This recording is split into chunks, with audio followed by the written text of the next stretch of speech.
जहां गुस्सा करना, शो ऑफ करना बिल्कुल मना है। और दूसरी तरफ एक ऐसी सोसाइटी जहां सबसे ज्यादा अग्रेसिव और कॉम्पिटिटिव इंसान ही हीरो माना जाता है। ऐसा क्यों? क्या हम पैदा ही ऐसे होते हैं या हमारी सोसाइटी, हमारा कल्चर हमें ऐसा बनाता है?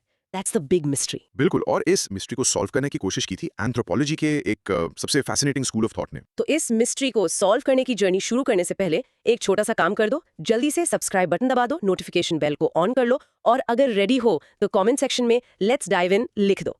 कर दिया? ऑसम। तो आज हम एंथ्रोपोलॉजी के सबसे फैसिनेटिंग टॉपिक्स में से एक की गहराई में उतरेंगे, the culture and personality school. हम एक एक करके 11 इंपॉर्टेंट क्वेश्चंस को ब्रेक डाउन करेंगे। हम रूथ बेनेडिक्ट के पैटर्न्स ऑफ कल्चर से शुरू करेंगे, फिर national character studies, Margaret Mead और मेलिनोस्की की फील्ड वर्क कंट्रोवर्सीज, और आखिर में मॉडल पर्सनालिटी जैसे कॉन्सेप्ट्स को समझेंगे। रेडी हो जाओ, ये एक मैराथन सेशन होने वाला है। चलो शुरू करते हैं। ठीक है, तो शुरू करते हैं पहले सवाल से। क्वेश्चन है, critically discuss the characteristics of the psychological types in the cultures of the American south west as observed by Ruth Benedict. ये 2024 का 20 मार्कर है और इसका ब्रॉड माइक्रो थीम है। Ruth Benedict's configurationist approach to psychological types in the American south west. Okay, so Ruth Benedict. Pioneer. चलो इसको unpack करते हैं। हाँ बिल्कुल, Ruth Benedict a true pioneer. उनकी बुक पैटर्न्स ऑफ कल्चर में उन्होंने एक माइंड ब्लोइंग आइडिया दिया। उन्होंने कहा कि हर कल्चर एक यूनिक कॉन्फ़िगरेशन है, जैसे एक पर्सनालिटी। उनका फेमस कोट है, culture is personality writ large. Personality writ large मतलब एक कल्चर का ओवरऑल नेचर वहां के लोगों की पर्सनालिटी को शेप करता है, समझे? एग्जैक्टली। और इसको समझाने के लिए उन्होंने अमेरिकन साउथ वेस्ट में रिसर्च किया। तो चलिए पहले पार्ट पर आते हैं, अपोलोनियन टाइप। ये क्या है? बेनेडिक्ट ने साउथ वेस्ट अमेरिका के जूनी ट्राइब को अपोलोनियन कहा। ये टर्म ग्रीक फिलॉसफी से आया है, जिसका मतलब है मॉडरेशन, ऑर्डर और हार्मनी। बिल्कुल शांत, सिस्टमैटिक लोग। अच्छा, तो इसका रियल लाइफ एग्जाम्पल क्या था? जूनी सोसाइटी में उनका बिहेवियर कैसा था? देखो, जूनी सोसाइटी में अग्रेशन और इंडिविजुअलिज्म को डिस्करेज किया जाता है। सब लोग मिलकर खेती करते हैं, डिसीजंस लेते हैं। उनका जो शलाको फेस्टिवल है वो भी हाईली स्ट्रक्चर्ड होता है। वहाँ पर्सनल एक्सटेसी से ज्यादा कलेक्टिव पार्टिसिपेशन पर जोर होता है। सो कूल ना? हाँ, काफी इंटरेस्टिंग है। तो क्या इसका कोई सपोर्टिंग एविडेंस भी है? किसी और ने भी ऐसा ऑब्जर्व किया? बिल्कुल, राल्फ लिंटन ने भी नोटिस किया कि जूनी लोग रिस्ट्रेंट की वैल्यूज को इतना इंटरनलाइज कर लेते हैं कि वहाँ इंटरपर्सनल कॉन्फ्लिक्ट बहुत कम होता है। और होपी और प्यूब्लोस जैसे दूसरे ट्राइब्स में भी सिमिलर पैटर्न्स दिखते हैं। ओके, तो ये तो हो गया अपोलोनियन। लेकिन आंसर में क्रिटिकली डिस्कस पूछा है, तो हमें इसका दूसरा साइड भी देखना पड़ेगा। एग्जैक्टली। अब आते हैं कॉन्ट्रास्ट और क्रिटिकल इवैल्यूएशन पर। इसको बेटर समझने के लिए बेनेडिक्ट ने डोबू ट्राइब, जो न्यू गिनी में है, उनका एग्जाम्पल दिया, जिन्हें उन्होंने डायनीशियन कहा। ये लोग सस्पिशियस, कॉम्पिटिटिव और मैजिक इंड्यूस्ड पैरानोया से भरे होते हैं। एकदम ऑपोजिट है ना? वाओ, एकदम ऑपोजिट। तो इस फ्रेमवर्क की क्रिटिसिज्म क्या थी? सबसे पहली क्रिटिसिज्म थी ओवर सिंप्लिफिकेशन। मार्गरेट मीड जैसे क्रिटिक्स ने कहा थी, ऐसी ब्रॉड डाइकोटमीज जैसे अपोलोनियन वर्सेस डायोनीशियन आसान तो हैं, पर इनमें इंडिविजुअल वेरिएशंस मिस हो जाते हैं। हो सकता है जूनी में भी कोई गुस्से वाला इंसान हो। सही बात है। और दूसरी क्रिटिसिज्म? दूसरी थी एथनोसेंट्रिज्म। जब आप वेस्टर्न टर्म्स यूज करते हैं तो आप नॉन वेस्टर्न कल्चर्स पे एक वेस्टर्न साइकिक टेम्पलेट लगा रहे हैं। ये थोड़ा प्रॉब्लमैटिक है। Make sense. और तीसरी? तीसरी थी डिटर्मिनिज्म। मेलविल हॉस्कोविट्स ने आर्ग्यू किया कि ये framework a bit too deterministic है। ऐसा लगता है जैसे इंडिविजुअल्स के पास कल्चरल नॉर्म्स को रेजिस्ट करने की कोई ऑटोनॉमी ही नहीं है। राइट। तो इसको विजुअली कैसे रिप्रेजेंट कर सकते हैं फॉर बेटर अंडरस्टैंडिंग? इमेजिन एक टेबल, एक कॉलम में अपोलोनियन, जूनी, और दूसरे में डायोनीशियन, डोबू। जूनी के नीचे लिखा है core value harmony, social focus collectivism, ritual style structured. और डोबू के नीचे core value intensity, social focus individualism, ritual style conflict oriented. एकदम क्लियर हो जाता है, राइट? हाँ बिल्कुल क्लियर। चलो अब इस पर कुछ क्रॉस क्वेश्चंस डिस्कस करते हैं ताकि कॉन्सेप्ट और सॉलिड हो जाए। पहला सवाल, आंसर की शुरुआत में personality writ large quote use करने से क्या इंपैक्ट पड़ेगा? ये एग्जामिनर को तुरंत बता देता है कि आपको कॉन्सेप्ट की कोर आइडिया पता है। It's a great hook. Apollonian और डायोनीशियन के बीच का फंडामेंटल डिफरेंस क्या है in one line? Apollonian is about group harmony and control, while Dionysian is about individual expression and excess. Critical evaluation point add करना 20 marker answer में क्यों जरूरी है? क्योंकि क्रिटिकली डिस्कस डायरेक्टिव का मतलब ही है कि आपको स्ट्रेंथ्स और वीकनेसेस दोनों बताने हैं। इसके बिना मार्क्स कटेंगे। अगर जूनी का एग्जाम्पल ना हो तो क्या आप मॉडर्न लाइफ से अपोलोनियन का एग्जाम्पल दे सकते हो? हाँ बिल्कुल, जैसे एक हाईली डिसिप्लिन्ड मिलिट्री यूनिट या एक ट्रेडिशनल जापानीज टी सेरेमनी जहां हर मूवमेंट प्रिस्क्राइब्ड है। एथनोसेंट्रिज्म का रियल वर्ल्ड इंपैक्ट क्या हो सकता है? ये कल्चरल मिसअंडरस्टैंडिंग्स और स्टेरियोटाइप्स को बढ़ावा दे सकता है। जैसे ये सोचना कि हमारा कल्चर उनके कल्चर से सुपीरियर है, राइट? और लास्ट क्वेश्चन, आंसर को कंक्लूड करते वक्त बेनेडिक्ट्स के इन्फ्लुएंस जैसे क्लिफर्ड गर्ट्ज को मेंशन करना क्यों स्मार्ट है? ये आपकी वाइडर नॉलेज और ability to connect ideas across different scholars को शो करता है। It shows depth. ऑसम। चलो एक छोटा सा प्रैक्टिस क्यों, पॉज करो और इस लाइन को प्रैक्टिस करो। Benedict classified the Zuni as Apollonian, emphasizing moderation, order and harmony. Rehearse it.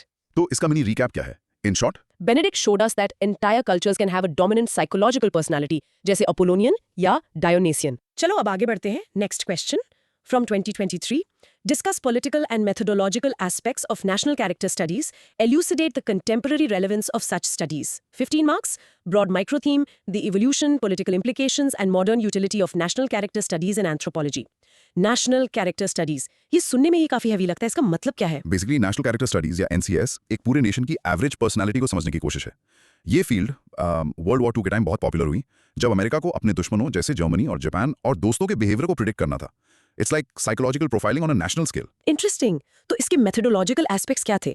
मतलब करते कैसे थी ये स्टडी? एक अप्रोच था कल्चरल कन्फिगरेशनल अप्रोच। इसमें scholars dominant cultural patterns identify करते थे। बेस्ट एग्जांपल है रूथ बेनेडिक्ट की book the chrysanthemum and the sword. उन्होंने जापानीज कल्चर को एनालाइज करके हायरार्की, लॉयल्टी और शेम जैसी वैल्यूज को उनकी नेशनल साइकी का सेंटर बताया। और कोई दूसरा मेथड? हाँ, दूसरा था साइकोलॉजिकल एंड प्रोजेक्टिव टेक्निक्स। यहाँ रोशाक इंक ब्लॉट टेस्ट या टीएटी जैसे टूल्स यूज किए जाते थे। फॉर एग्जांपल जॉफ्री गोरर ने रशियन कैरेक्टर को उनके चाइल्ड रियरिंग प्रैक्टिसेस जैसे स्वॉर्डलिंग से लिंक किया। बहुत कंट्रोवर्शियल लेकिन इंटरेस्टिंग था। अच्छा, अब आते हैं पॉलिटिकल एस्पेक्ट्स पर। क्लियरली इसका पॉलिटिकल यूज तो हुआ होगा। बिल्कुल। पहला तो ये रहा अ टूल फॉर प्रोपेगेंडा था। गवर्नमेंट्स इन स्टडीज को साइकोलॉजिकल वॉरफेयर के लिए यूज करती थी। अमेरिका के ऑफिस ऑफ वॉर इन्फॉर्मेशन ने जर्मन और जापानीज सोसाइटीज के कल्चरल एनालिसिस का यूज करके वॉर टाइम पॉलिसीज बनाई। वाओ! और इसका कोई डार्क साइड भी था? हाँ बिल्कुल, colonial justification. Unfortunately in studies का गलत इस्तेमाल भी हुआ। कुछ नेशंस को इन्फीरियर या अनसिविलाइज्ड लेबल करके कॉलोनियल रूल को जस्टिफाई किया गया। This is the dark side. ये तो काफी प्रॉब्लमैटिक है। तो इतनी प्रॉब्लम्स के बाद भी क्या इसकी कोई कंटेम्पररी रेलेवेंस है आज की दुनिया में? हैरानी की बात है, पर हाँ, सबसे बड़ा एग्जाम्पल है ग्लोबल मार्केटिंग। गीट हॉफस्टेड की कल्चरल डायमेंशंस थ्योरी को मल्टीनेशनल कंपनीज यूज करती हैं ताकि वो अलग अलग देशों में अपनी एडवर्टाइजिंग और मैनेजमेंट स्ट्रेटजीज को टेलर कर सकें। जैसे मैकडॉनल्ड्स इंडिया में मैकालू टिक्की बेचता है। एग्जैक्टली। और दूसरा रेलेवेंस है डिप्लोमेसी एंड सॉफ्ट पावर में। एक दूसरे के नेशनल कैरेक्टर को समझना इंटरनेशनल कोऑपरेशन के लिए जरूरी है। ठीक है, इसके लिए कोई विजुअल एड? हाँ, यहाँ एक टेबल है, title dual dimensions of national character studies. एक कॉलम है मेथोडोलॉजिकल, दूसरा पॉलिटिकल। मेथोडोलॉजिकल के नीचे लिखा है core focus, ethnography, TAT, child rearing और एग्जाम्पल बेनेडिक्ट। पॉलिटिकल के नीचे लिखा है core focus, propaganda, policy, warfare और example US office of war information, simple and effective. चलिए अब क्रॉस क्वेश्चंस। पहला, इस आंसर की स्ट्रक्चर कैसी होनी चाहिए for maximum marks? Introduction, methodological aspects, political aspects, contemporary relevance और कंक्लूजन। हर सेक्शन को सब हेडिंग के साथ लिखो फॉर क्लैरिटी। मेथोडोलॉजिकल और पॉलिटिकल एस्पेक्ट्स को लिंक कैसे कर सकते हैं? आप बता सकते हैं कि मेथोडोलॉजिकल टूल से जो डेटा मिलता था उसे पॉलिटिकल गोल्स के लिए इस्तेमाल किया जाता था। The method serve the politics. The chrysanthemum and the sword का एग्जाम्पल यूज करना क्यों इंपैक्टफुल है? क्योंकि ये इस फील्ड का सबसे क्लासिक और वाइडली रिकॉग्नाइज्ड एग्जाम्पल है, showing your core knowledge. NCS को स्टीरियोटाइपिंग क्यों कहा जाता है? क्योंकि ये एक पूरे नेशन के लोगों को एक ही जैसा मान लेता है और इंडिविजुअल डाइवर्सिटी को इग्नोर करता है। It erases the individual. Geert Hofstede का एग्जाम्पल कंटेम्पररी रेलेवेंस में क्यों फिट बैठता है? क्योंकि ये शो करता है कि एनसीएस के कोर आइडियाज आज भी बिजनेस और मैनेजमेंट में प्रैक्टिकल एप्लीकेशन रखते हैं। It's not just history. Conclusion में SDG 17 partnerships for the goals mention करना क्या वैल्यू ऐड करता है? ये आपके आंसर को एक मॉडर्न, ग्लोबल और पॉलिसी रेलेवेंट पर्सपेक्टिव देता है, which is a great touch. It shows you can connect concepts. Okay, time for a practice cue. Pause and practice saying. National character studies, prominent during WWI, analyzed shared psychological traits for political and military strategy. Practice. So, mini recap. In short, national character studies a powerful but controversial tool to understand nations with relevance even today in business and diplomacy. Okay, moving on to a very juicy topic. Question 3 from 2023. Critically discuss the controversies related to fieldwork of Bronislaw Malinowski and Margaret Mead, 20M. Broad micro-theme, methodological and ethical controversies in the pioneering fieldwork of Bronislaw Malinowski and Margaret Mead. Controversies. चलिए इसमें dive करते हैं। Field work तो anthropology का मतलब bedrock है ना? बिल्कुल। और इन दोनों ने फील्ड वर्क को डिफाइन किया, लेकिन उनके काम के साथ काफी कंट्रोवर्सीज भी जुड़ी हैं। इंट्रोडक्शन में हम फील्ड वर्क का इंपॉर्टेंस बताएंगे कि ये पार्टिसिपेंट ऑब्जर्वेशन पर बेस्ड है।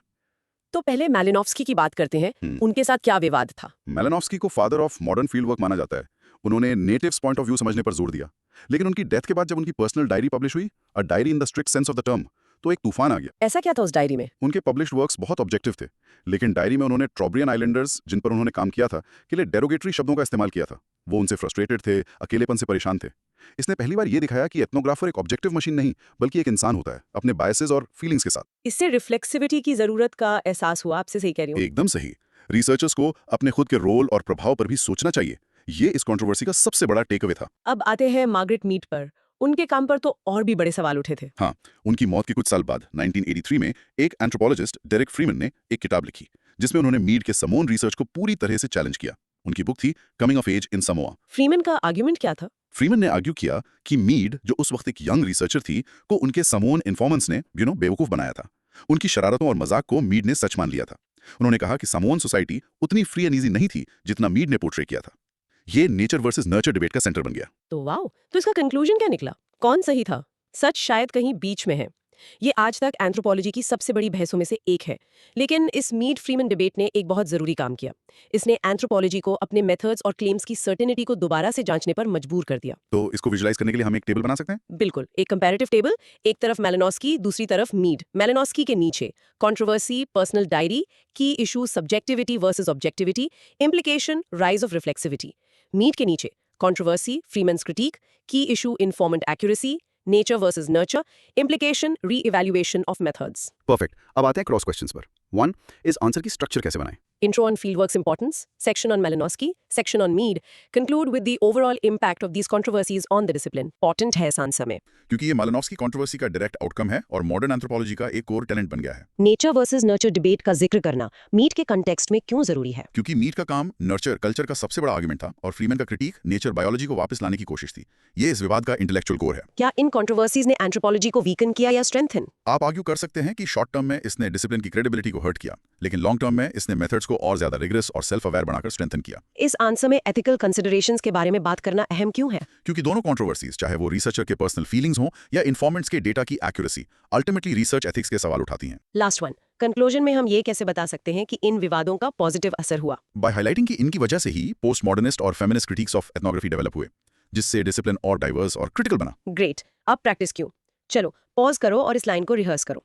The controversies surrounding Malinowski's diary and Mead's Samoan research forced anthropology to critically re-examine its core method of fieldwork. So, in short, the scandals of its biggest stars forced anthropology to grow up and become more self-aware about its methods and ethics. Let's move to the fourth question.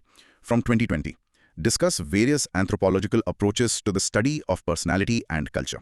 20 marks. Broad micro theme, anthropological frameworks, analyzing the dialectic relationship between individual personality and cultural configurations. Okay, so ये question पूरे school of thought के different approaches के बारे में है। कहाँ से शुरू करें? हम इंट्रोडक्शन में बताएंगे कि कल्चर एंड पर्सनालिटी स्कूल कोई एक सिंगल थ्योरी नहीं है, बल्कि इसमें कई अप्रोचेस हैं। फिर हम उन्हें एक एक करके एक्सप्लेन करेंगे। ठीक है, तो पहला अप्रोच? पहला है कॉन्फिगरेशनल अप्रोच। इसके पायोनियर है रूथ बेनेडिक्ट। हमने इस पर अभी बात की। इसका मेन आइडिया है कि कल्चर एक इंटीग्रेटेड पैटर्न या कॉन्फिगरेशन है जो एक डोमिनेंट पर्सनालिटी टाइप क्रिएट करता है, जैसे अपोलोनियन या डायोनिशियन। ओके, कॉन्फिगरेशनल अप्रोच के बाद? दूसरा है psycho analytic and basic personality approach. यहाँ फ्रॉइड का इन्फ्लुएंस दिखता है। इसके मेन प्रोपोनेंट्स थे एब्रम कार्डिना और रैल्फ लिंटन। उन्होंने बेसिक पर्सनालिटी स्ट्रक्चर का कॉन्सेप्ट दिया। बेसिक पर्सनालिटी स्ट्रक्चर ये क्या है? उनका कहना था कि एक सोसाइटी की प्राइमरी इंस्टीट्यूशंस जैसे चाइल्ड रियरिंग प्रैक्टिसेस वहाँ के बच्चों में एक कॉमन बेसिक पर्सनालिटी क्रिएट करती हैं। ये पर्सनालिटी फिर सेकेंडरी इंस्टीट्यूशंस जैसे रिलीजन और फोकलोर को शेप करती है। It's a 2-way street. Got it. Next approach? Next है नेशनल कैरेक्टर स्टडीज। इसके बारे में भी हमने बात की। स्कॉलर्स थे जॉफ्री गॉरर और रूथ बेनेडिक्ट। इसका focus culture at a distance technique से पूरे नेशन की पर्सनालिटी को स्टडी करना था, खासकर वॉर टाइम में। Naturalist approach. इसके प्रोपोनेंट थे क्लॉड लेवी-स्ट्रॉस। उनका फोकस इंडिविजुअल पर्सनालिटी पर नहीं, बल्कि उन deep structures of the human mind पर था जो सभी कल्चर्स में कॉमन है, जैसे binary opposition's, raw versus cooked, nature versus culture. वो कल्चर को इंडिविजुअल साइकोलॉजी का नहीं, यूनिवर्सल मेंटल स्ट्रक्चर्स का प्रोडक्ट मानते थे। ये तो बाकी अप्रोचेस से काफी अलग है। बिल्कुल, इसीलिए इसे एक अलग पर्सपेक्टिव के तौर पर मेंशन करना जरूरी है। विजुअल एड के लिए हम एक टेबल बना सकते हैं जो इन चारों अप्रोचेस को कंपेयर करे। अप्रोच, प्रोपोनेंट, की कॉन्सेप्ट और एग्जाम्पल। चलिए क्रॉस क्वेश्चंस। फर्स्ट, इन अप्रोचेस के बीच का मेन डिफरेंस क्या है? Main difference level of analysis का है। बेनेडिक्ट पूरे कल्चर को देखती हैं, कार्डिनर चाइल्ड रियरिंग को, एनसीएस नेशन स्टेट को और Levi Strauss universal human mind को। आंसर में एग्जाम्पल्स का क्या इंपॉर्टेंस है? एग्जाम्पल्स के बिना ये अप्रोचेस एब्स्ट्रैक्ट लगेंगी। Zuni for Benedict, Alor island for Kardiner, Japan for NCS. ये एग्जाम्पल्स थ्योरी को कॉन्क्रीट बनाते हैं। साइको एनालिटिक अप्रोच को एक्सप्लेन करते वक्त फ्रॉइड का नाम मेंशन करना क्यों जरूरी है? क्योंकि कार्डिनर का काम डायरेक्टली फ्रॉइडियन आइडियाज पर बिल्ड था, जैसे चाइल्डहुड एक्सपीरियंसेस का अडल्ट पर्सनालिटी पर impact. It shows the intellectual lineage. Levy-straws को इस आंसर में इंक्लूड करना आंसर को कैसे एनहांस करता है? ये दिखाता है कि आपने कल्चर एंड पर्सनालिटी स्कूल के आगे भी पढ़ा है और आप उसके क्रिटिक्स को भी समझते हैं। It adds a layer of sophistication. क्या हम इन अप्रोचेस को क्रोनोलॉजिकल ऑर्डर में प्रेजेंट कर सकते हैं? हाँ, और करना भी चाहिए। Configurational 1930s, basic personality late 1930s 40s, NCS 1940s, structuralist critique 1950s onwards. ये एक लॉजिकल फ्लो देता है। कंक्लूजन में इन सब अप्रोचेस को कैसे टाई अप करें? कंक्लूजन में आप कह सकते हैं कि डिस्पाइट देयर डिफरेंसेस, इन सभी अप्रोचेस ने कल्चर और इंडिविजुअल के बीच के कॉम्प्लेक्स रिलेशनशिप को समझने की कोशिश की और एंथ्रोपोलॉजी को साइकोलॉजी के करीब लाया। Okay, let's do a practice cue. Pause and try saying this. Anthropological approaches to personality range from Benedict's cultural configurations to Gardner's basic personality structure, each offering a unique lens. Rehearse. Mini recap for this one. In short, there isn't one way to study culture and personality, but a whole toolkit of approaches, from holistic patterns to deep mental structures. Alright, on to question number 5. ये एक reconstructed question है. Explain the National Character Study as a methodological framework with illustrations. And the broad micro theme is National Character Study, NCS, as a methodological framework to identify shared psychological configurations within a nation. हमने NCS पर पहले भी बात की है, but this question specifically methodological framework पर focus कर रहा है. तो introduction में हम क्या कहेंगे? इंट्रोडक्शन में हम NCS को डिफाइन करेंगे as a methodology developed during WWI to analyze the character of nations from a distance, using unconventional data sources. Okay, तो इसका conceptual framework क्या था? मतलब core idea? कोर आइडिया था culture at a distance technique. क्योंकि war time में enemy territory में field work करना इम्पॉसिबल था, एंथ्रोपोलॉजिस्ट्स ने films, newspapers, literature, propaganda posters और even interviews with immigrants and prisoners of war use किया to understand the cultural patterns. काफी creative methodology है. इसका कोई क्लासिकल इलस्ट्रेशन? सबसे क्लासिक है जापानीज कैरेक्टर का एग्जाम्पल। रूथ बेनेडिक्ट ने the chrysanthemum and the sword में जापानीज कल्चर के कोर टेंशंस को आइडेंटिफाई किया, जैसे गिरी ड्यूटी टू अदर्स और निंजो पर्सनल फीलिंग्स के बीच का कॉन्फ्लिक्ट। उन्होंने इसे जापानीज बिहेवियर को एक्सप्लेन किया, जैसे उनका एक्सट्रीम लॉयल्टी और सडन चेंजेस इन एटीट्यूड। और कोई एग्जांपल ताकि आंसर में वैरायटी हो? हाँ, अमेरिकन कैरेक्टर का एग्जाम्पल भी है। मार्गरेट मीड ने अमेरिकन चाइल्ड रियरिंग प्रैक्टिसेस को स्टडी करके उनके कॉम्पिटिटिव और सक्सेस ओरिएंटेड कैरेक्टर को एक्सप्लेन करने की कोशिश की। उन्होंने कहा कि अमेरिकन पेरेंट्स अपने बच्चों को इंडिपेंडेंट और एम्बिशियस बनाते हैं, जो आगे जाकर उनके नेशनल कैरेक्टर में रिफ्लेक्ट होता है। पर इस फ्रेमवर्क का क्रिटिकल इवैल्यूएशन भी तो जरूरी है. इसकी मेन प्रॉब्लम्स क्या थी? दो मेन प्रॉब्लम्स थी। पहली, एसेंशियलिज्म, मतलब ये मान लेना कि एक पूरे नेशन का एक एसेंशियल अनचेंजिंग कैरेक्टर होता है। दूसरी, स्टीरियोटाइपिंग, ये इंडिविजुअल डाइवर्सिटी को कंप्लीटली इग्नोर करता है और डेंजरस स्टीरियोटाइप्स को रीएनफोर्स कर सकता है। इसके लिए विजुअल एड में हम क्या दिखा सकते हैं? हम दो आर्काइवल इमेजेस की तुलना कर सकते हैं। एक तरफ एक जापानीज प्रोपेगेंडा पोस्टर, दूसरी तरफ एक अमेरिकन वॉर बॉन्ड एडवर्टाइजमेंट। और कैप्शन में लिख सकते हैं कि एनसीएस स्कॉलर्स ऐसी ही चीजों को एनालाइज करके कल्चरल वैल्यूज निकालते थे। Let's get to the cross questions. 1. Why is it important to call NCS a methodological framework and not just a theory? क्योंकि इसका मेन कंट्रीब्यूशन एक specific set of methods, culture at a distance था, to deal with a specific problem, no access for field work. It was more about how to study than a grand theory of everything. इस answer में Benedict और Mead दोनों का example देना क्यों better है? Benedict का एग्जाम्पल एनिमी नेशन जापान का है, जबकि मीड का एग्जाम्पल अपने ही नेशन अमेरिका का। ये दिखाता है कि इस फ्रेमवर्क को दोनों कॉन्टेक्स्ट में यूज किया गया है।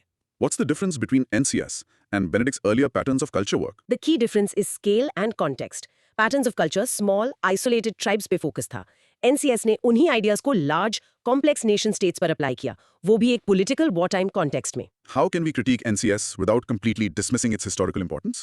By acknowledging its methodological flaws, stereotyping, while also recognizing its role as a pioneer in applied anthropology and its influence on later fields like cross-cultural studies. Culture at a distance, ये phrase use करना answer में कितना important है? बहुत important. ये इस methodology का technical term है और इसका यूज करना shows that you know the specific jargon of the topic. Is it fair to say that modern market research is a descendant of NCS? Yes, absolutely. The way companies analyze social media trends, consumer reviews, and pop culture to understand the market is a direct intellectual descendant of the culture at a distance methodology. Practice time. Pause and rehearse this. The National Character Study Framework utilized culture at a distance methods to analyze nations like Japan, identifying co-cultural tensions like hierarchy versus personal feeling. And the mini recap. In short, NCS was a wartime methodological innovation that tried to psychoanalyze entire nations from afar, with a legacy that is both brilliant and problematic. Chaliye, next question. Question 6 from 2017. Explain Ruth Benedict's patterns of culture. 20 marks. Broad micro theme, Ruth Benedict's configurationist framework identifying dominant psychological patterns within distinct cultures. ये question Benedict के core concept पर है. हम इस पर थोड़ा बात कर चुके हैं, लेकिन अब इसको डिटेल में अनपैक करते हैं. इंट्रोडक्शन में क्या लिखेंगे? इंट्रोडक्शन में हम बेनेडिक्ट का मेन आइडिया बताएंगे। Culture is not just a collection of random traits, but an integrated whole, a pattern और configuration that shapes the personality of its members. We must mention her book patterns of culture 1934। Okay, तो cultural configurations का concept क्या है exactly? Benedict का कहना था कि human behaviour के पोटेंशियल की एक ग्रेट आर्क है। हर कल्चर उस आर्क से कुछ स्पेसिफिक ट्रेट्स सिलेक्ट करता है और उन्हें इंटीग्रेट करके एक यूनिक कॉन्फ़िगरेशन बनाता है, जैसे एक आर्टिस्ट अलग-अलग कलर्स यूज करके एक यूनिक पेंटिंग बनाता है। तो उन्होंने कितने स्पेसिफिक पैटर्न्स आइडेंटिफाई किए थे? अपनी बुक में उन्होंने 3 मेन पैटर्न्स को डिटेल में डिस्कस किया। पहला, अपोलोनियन, हमने इस पर बात की। Example, Zuni tribe, core values, moderation order, harmony, collectivism. ठीक है। और दूसरा पैटर्न? दूसरा था डायोनीशियन, इसका भी हमने जिक्र किया। Example, Kwakiutl tribe of the Pacific north west. Core values, excess, emotion, individualism, competition. उनकी पॉटलैट सेरेमनी इसका परफेक्ट एग्जाम्पल है, जहां चीफ्स अपनी वेल्थ को डिस्ट्रॉय करके स्टेटस गेन करते थे। अपोलोनियन, डायोनीशियन। और तीसरा कौन सा था? तीसरा था पैरानॉइड पैटर्न।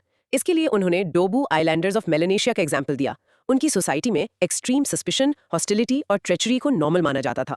वहां हर कोई दूसरे पर ब्लैक मैजिक करने का शक करता था। ये तो काफी एक्सट्रीम है। तो इस थ्योरी की आलोचना क्या थी? वही क्रिटिसिज्म्स जो हमने पहले डिस्कस की। ओवर सिंप्लिफिकेशन, एक पूरे कल्चर को एक लेबल देना। इग्नोरिंग इंटरनल वेरिएशन, क्या कोक्यूटल में कोई शांत इंसान नहीं हो सकता? और एथनोसेंट्रिज्म, ग्रीक टर्म्स का यूज करना। विजुअल एड के लिए एक कल्चरल टाइपोलॉजी टेबल बेस्ट रहेगा। एकदम। 3 कॉलम्स, अपोलोनियन, डायनेशियन, पैरानॉइड। हर कॉलम के नीचे कोर ट्रेट, एग्जाम्पल ट्राइब और की सोशल प्रैक्टिस, जैसे जूनी के लिए शलाको, क्वक्यूटल के लिए potlatch. Let's do the cross questions. 1.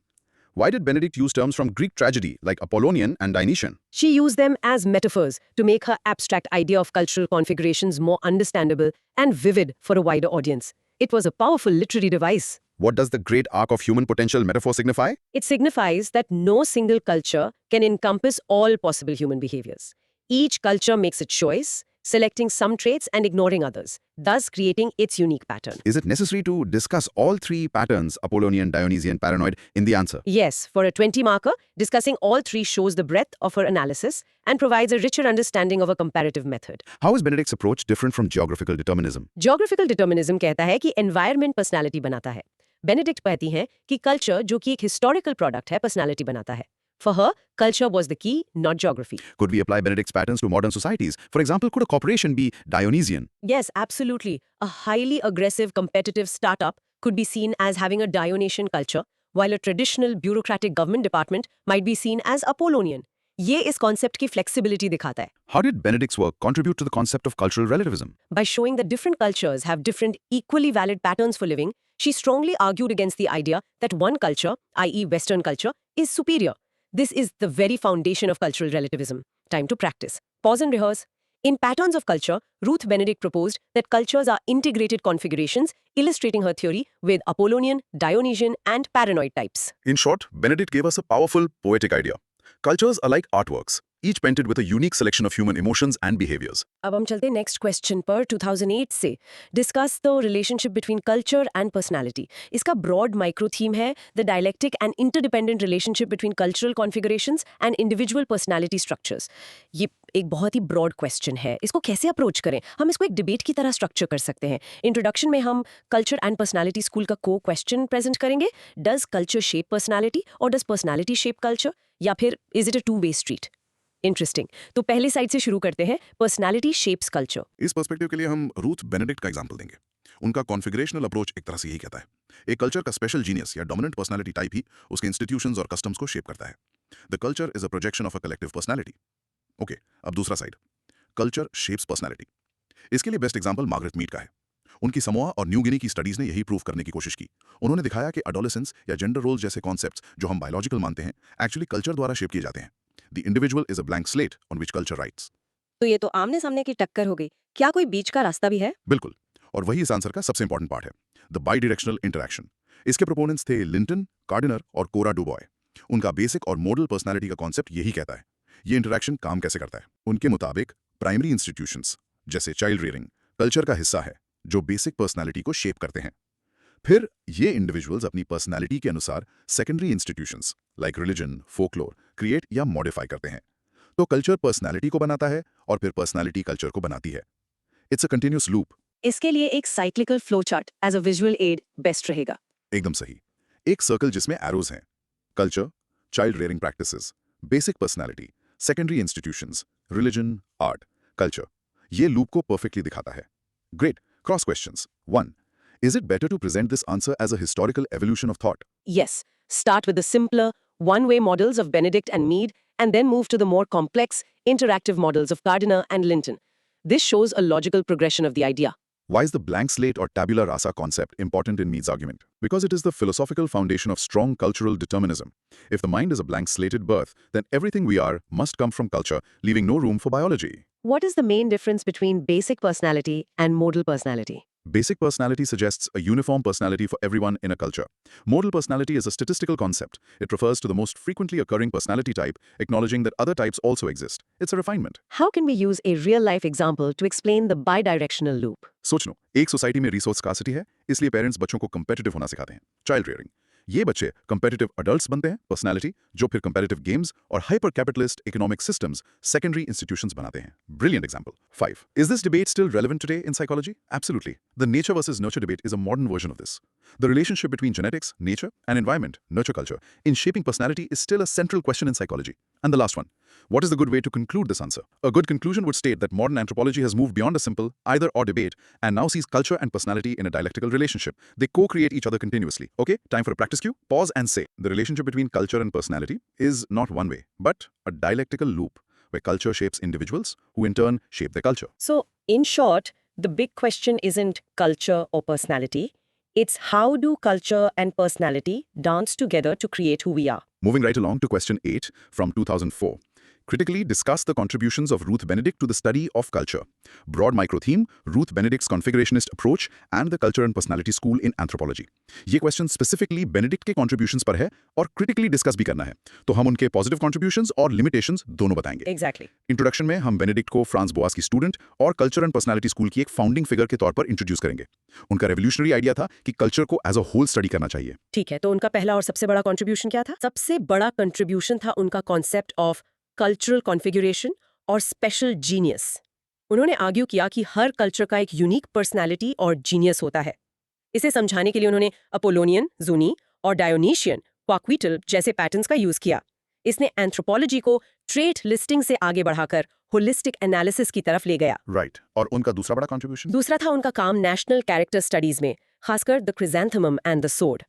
भले ही ये कंट्रोवर्शियल था, पर इसने अप्लाइड एंथ्रोपोलॉजी को एक नई दिशा दी। इसने साबित किया कि एंथ्रोपोलॉजिकल इनसाइट्स को रियल वर्ल्ड प्रॉब्लम्स जैसे इंटरनेशनल रिलेशंस को समझने के लिए यूज किया जा सकता है। कॉन्ट्रीब्यूशंस तो क्लियर हैं, अब आते हैं क्रिटिकल डिस्कशन पर। उनके काम की लिमिटेशंस क्या थी? सबसे बड़ी आलोचना थी उनके सिलेक्टिव यूज ऑफ डेटा की।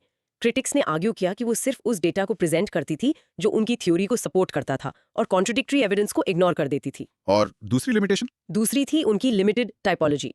सिर्फ 2-3 पैटर्न्स, एपोलोनियन, डायनेशियन, पैरानॉइड, पूरी दुनिया की कल्चर्स को डिस्क्राइब करने के लिए काफी नहीं है। ये एक ओवर सिंप्लिफिकेशन है। It forces cultures into neat little boxes where they don't always fit. इसके लिए हम वही कल्चरल टाइपोलॉजी टेबल यूज कर सकते हैं जो हमने पहले डिस्कस किया था। हाँ, वो टेबल यहाँ भी परफेक्ट फिट होगा as a visual aid to summarise her patterns. Let's jump to cross questions. 1. Why is it important to mention Franz Boas when discussing Benedict? क्योंकि बोआज उनके मेंटर थे और उनका idea of cultural relativism Benedict के काम का foundation था। Benedict ने बोआज के आइडियाज को साइकोलॉजिकल डायमेंशन देकर आगे बढ़ाया। It shows her intellectual context. How did Benedict's work challenge the racism and ethnocentrism of her time? By arguing that all cultural patterns are equally valid, she directly challenged the Victorian idea that there is a single ladder of cultural evolution, with Western civilization at the top. This was a powerful anti-racist statement. Was Benedict's work more scientific or literary? ये एक अच्छा debate है। उनकी methodology selective data unscientific थी, लेकिन उनका writing style बहुत literary और पर्सुएसिव था। आप कह सकते हैं कि उनका कंट्रीब्यूशन एंथ्रोपोलॉजी को as a humanistic discipline establish करने में ज्यादा था। The term critically discuss means we must give a balanced view. How to achieve that balance? By dedicating roughly equal space to contributions and criticisms. Use phrases like, while her contribution was immense, to introduce the positive, and however, her work was not without its critiques to introduce the negative. Can we link her work to modern identity politics? Genius is an early form of celebrating cultural identity, which is a central theme in modern identity politics.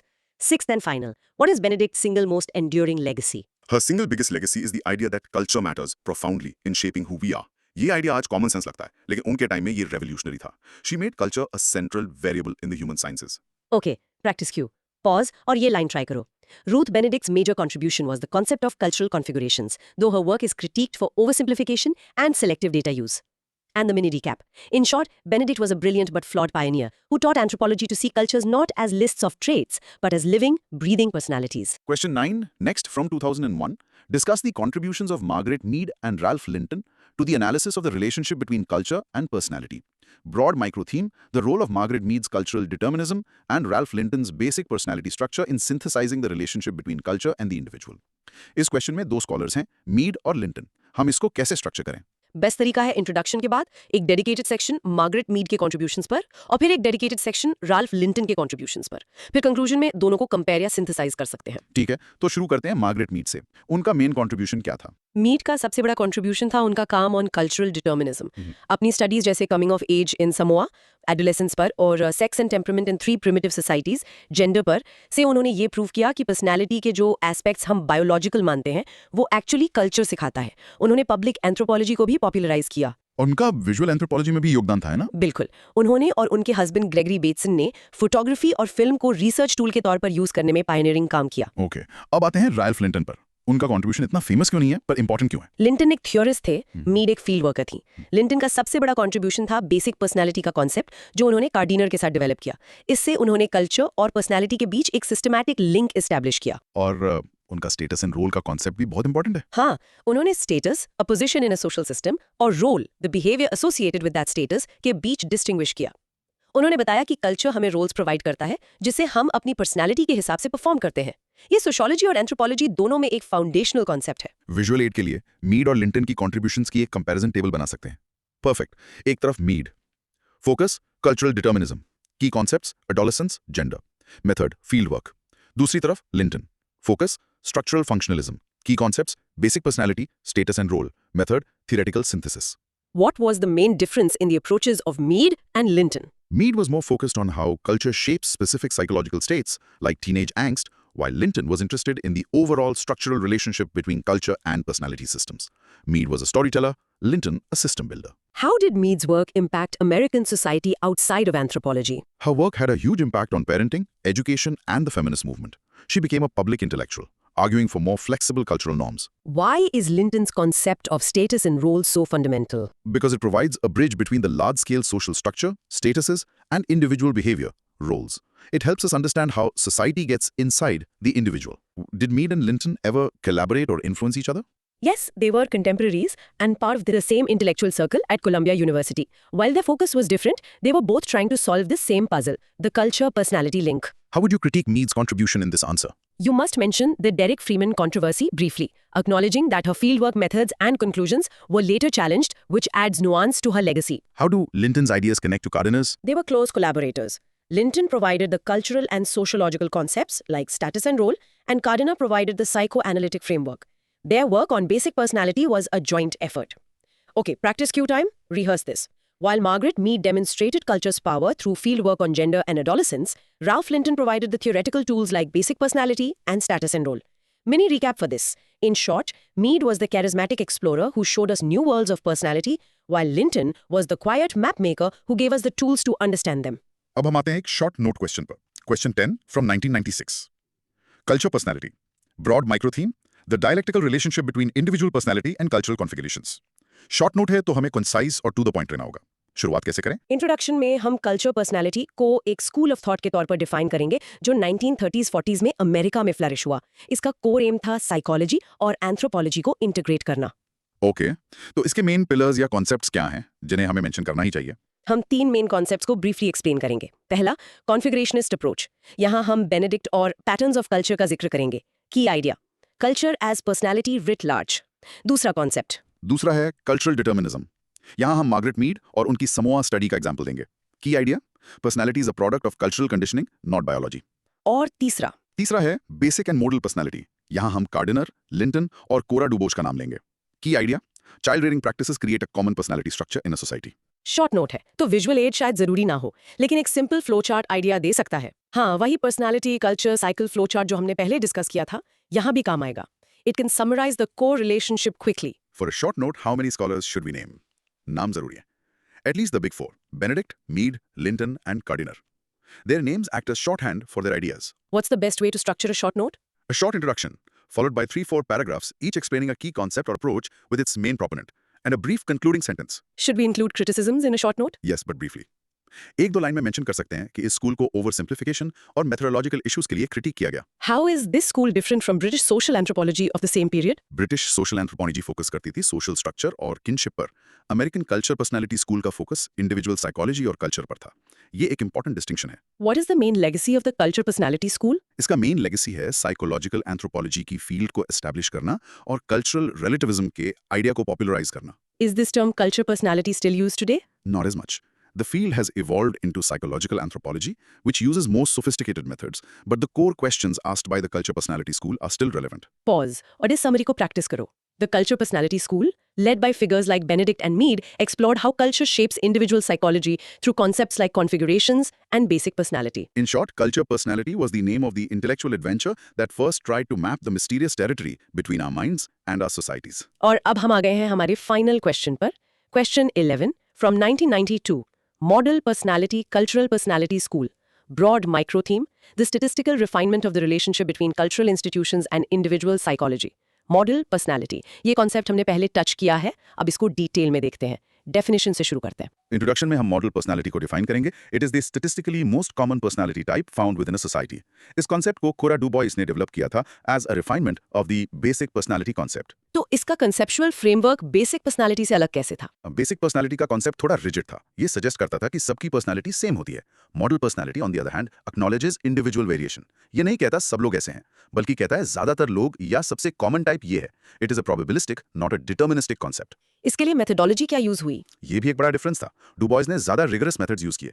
उन्होंने ethnography के साथ साथ projective psychological test जैसे रॉरशार्क ink blot test और thematic apperception test TAT का भी इस्तेमाल किया. This made the approach more scientific. इसका कोई क्लासिक केस स्टडी है? हाँ बिल्कुल. डू बॉयज की अपनी study on the people of Alor island in Indonesia, जो उनकी book the people of Alor में पब्लिश हुई. उन्होंने वहां के लोगों के रॉरशार्क टेस्ट एनालाइज किए और पाया कि वहां का model personality type insecure, suspicious और इमोशनली स्टार्व्ड था. और उन्होंने इस पर्सनालिटी टाइप को वहाँ के कल्चर से कैसे लिंक किया? उन्होंने इसे वहां के चाइल्ड रियरिंग प्रैक्टिसेस, खासकर मैटरनल नेग्लेक्ट से लिंक किया.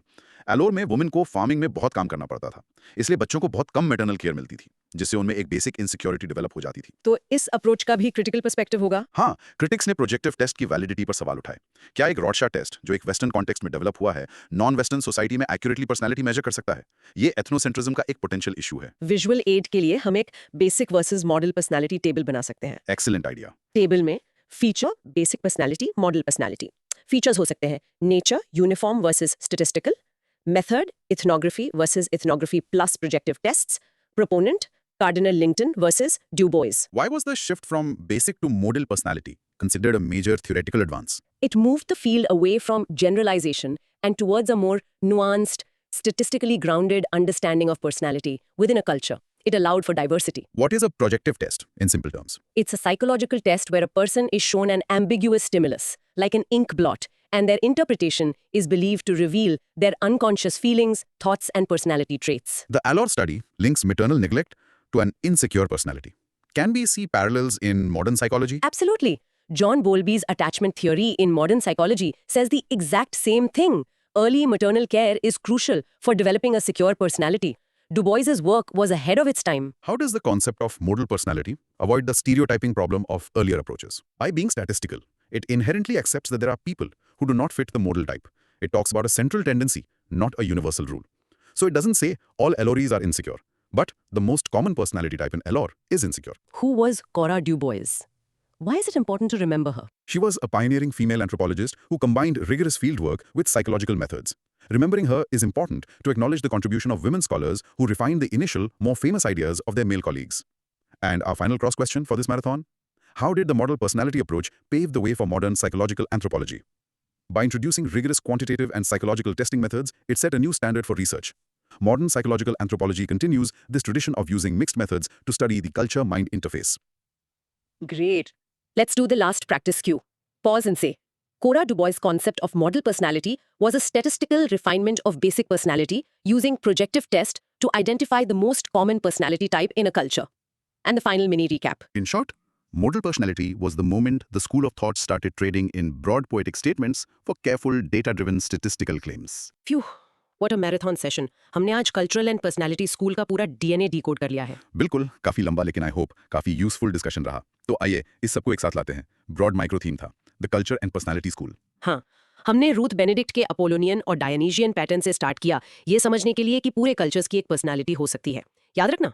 फिर हमने मार्गरेट मीड के थ्रू देखा कि एडोलेसेंस और जेंडर जैसे कॉन्सेप्ट्स बायोलॉजिकल नहीं बल्कि कल्चरली कंस्ट्रक्टेड हैं. Mind blowing, right? उसके बाद हमने नेशनल कैरेक्टर स्टडीज के पॉलिटिकल यूज और मिसयूज को समझा और देखा कि ये आज भी मार्केटिंग में कैसे रेलेवेंट है. और फाइनली हमने कार्डिना, लिंटन और कोरा डू बॉय के बेसिक और मॉडल पर्सनालिटी कॉन्सेप्ट्स को एक्सप्लोर किया, जो चाइल्ड रियरिंग और पर्सनालिटी के बीच के डीप कनेक्शन को हाईलाइट करते हैं. तो इन सब स्टडीज का कोर मैसेज क्या है?